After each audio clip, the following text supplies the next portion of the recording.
Hey everyone, it's the 4-Gun Guy here, and today I'm going to do a pretty short video around just when you think you have your rifle built out exactly the way you want it, something always comes along, doesn't it?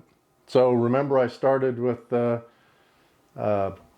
Gen 2 scope, then I went to the Zero Compromise scope, and you know, I love this MDT ACC chassis.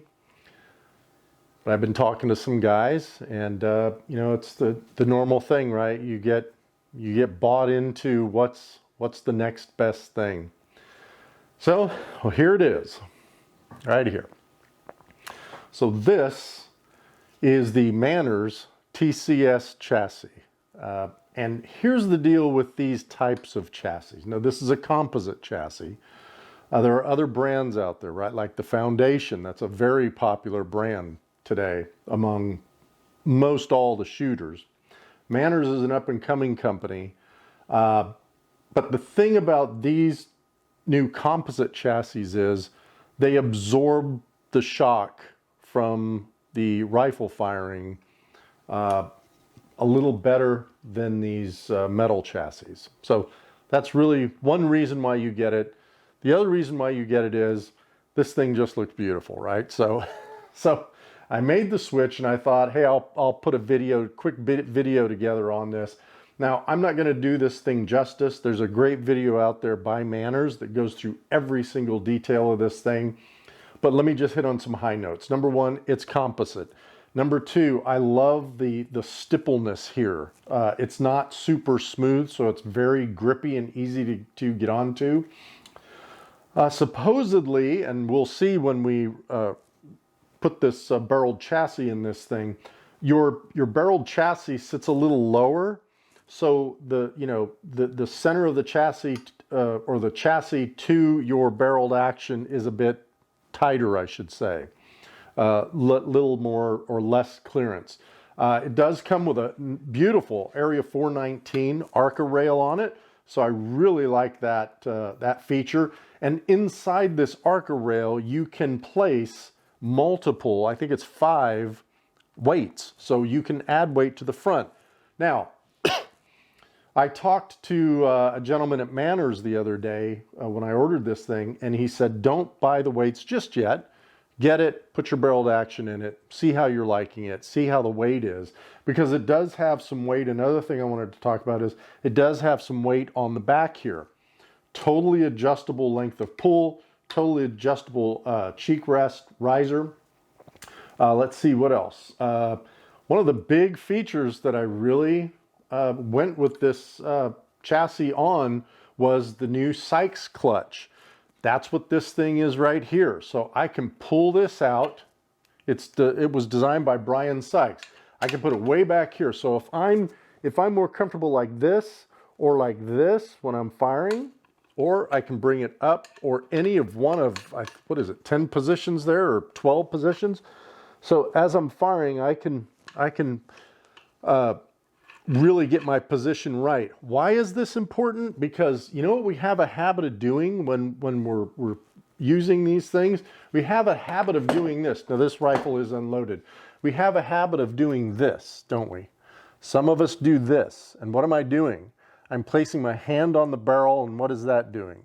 It's affecting the barrel harmonics. You never want to touch the barrel. So I think this Sykes clutch is a really great addition to this. And the initial version of this, I think, had 5, and now this one has 1, 2, 3, 4, 5, 6, 7, 8, 9, 10, 11 positions in it. The other thing I like, and I noticed this when I got it, they sent a small, it came with a small magazine. I think that's a 5-round, a small magazine. I made sure that my regular magazine worked, and it does. But look at this feature. I'm going to come in here a little closer here. I really like this. And you know what? Maybe this is the same on others. I'm going to try to zoom in here. This is the mag release right here. It's in the trigger guard. So as you can see, I just push that forward and the mag comes out. So here's what we're going to do. Again, I talked to the guys. Remember, this is my impact precision action. It's a Remington 700 short action, chambered it in 6.5 Creedmoor. And when I called him, I said, am I going to be able to undo 2 bolts?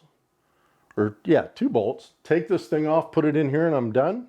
He said, yes, absolutely. So I'm going to see if that actually works, and then I'll come back and we'll see it in this chassis. Okay, well, I've got things hand tightened per the instructions, but I wanted to tell you that when you're putting these barreled actions in your chassis, there's a tine in here that you want to make sure it's making contact with the stop that's either that's in the chassis. So that's why I'm installing this vertically like this instead of horizontally.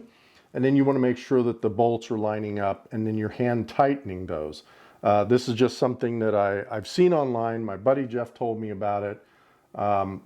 And I believe that the gentleman at Manners, when I talked to him the other day, he mentioned it as well. So let me tighten this up, then we'll come back. Well, here it is. It's all ready.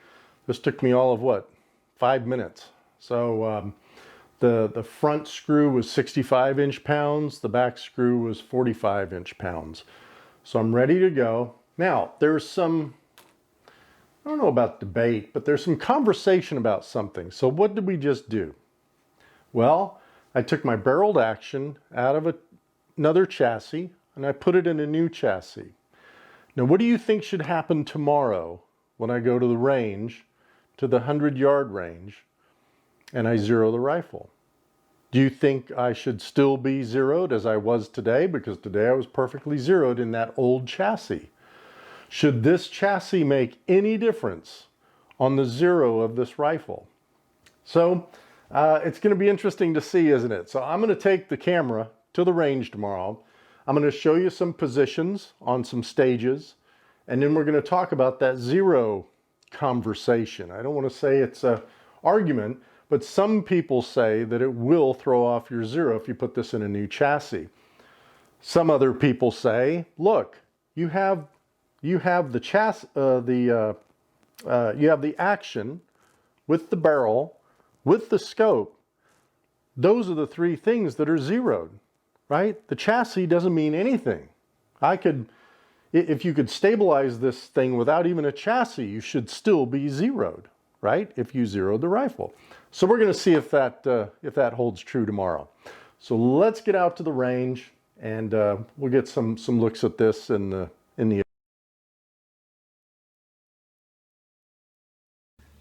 Well, guys, here we are at the range. Got it all loaded up. And, oh, there was one thing I did want to show you. But first, let's just look and see how beautiful this thing is on this rifle. I mean, this is just a gorgeous chassis. The fit and finish of it is excellent. And remember, there was one thing I was wondering about, and that was the zeroing capability, right? Would it still be zeroed moving from one chassis to another? I'll be right back. Well, there's the proof right there.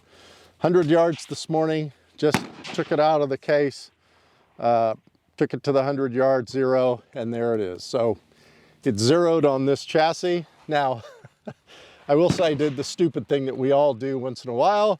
I had not put my turrets back to 0, so my first shot I was like, oh man, is this true that if you change chassis, it's not going to be zeroed? But then I realized I zeroed both turrets, and this is what we ended up with. So, you know, that kind of dispels that myth. And yeah, let's get some shooting in, and let's talk about how I'm going to use this in this, like on a stage or positioning like this. Okay, so really what I'm doing is I have a target down there at 500 yards. I would probably be in this position.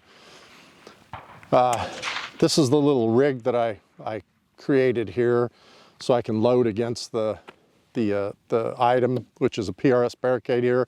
I'm going to cut this off a little bit, but here's the Sykes clutch, and I tried it way out here.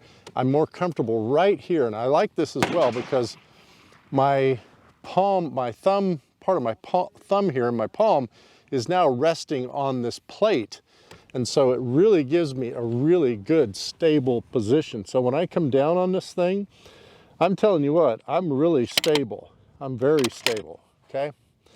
So yeah, come down. I'm just dry firing here. Done. Done. And I've got to get used to, you know, how do I want to grip this thing? Do I want to grip it like this? And I like this here, if you see my hand, because now it's helping me load this into the barricade. So I hope you can see that in the video. There we go. And then the other thing I really like about this, guys, is when I transition, here's what I love. I'm staying right there on it. So as I transition and I come up here, I'm right on it still. This is really nice. I'm really liking this. Forming a tripod with my feet, loading this barricade, loading that clutch, down and in. All right, let's take some shots here.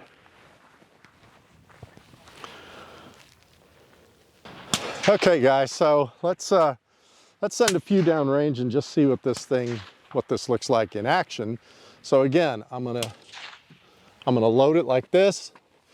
I'm making my tripod. It's very stable. That was an impact. That was an impact, and we're just 500 yards, so it's not like we're going out to 1,000. Now let's transition. Come down into this position. Find my target. Notice my clutch. Wow, impact. Again, I wish I was shooting a match. Impact. And there we go. Mag out, bolt back. Really happy with this thing. So yeah, I'm happy with the mag release. The weight on this is really good. As you can see, it's pretty balanced. Cheek riser, the length of pull, everything is really nice. I'm really enjoying it. So I don't know that I'm going to do final thoughts. I just wanted you to see, you know, the new addition to the rifle. Don't know what else I can do to this thing, but you know what? Probably in a month or two, there'll be something else. So anyway, hey, thanks for watching, everyone. And until next time, shoot straight.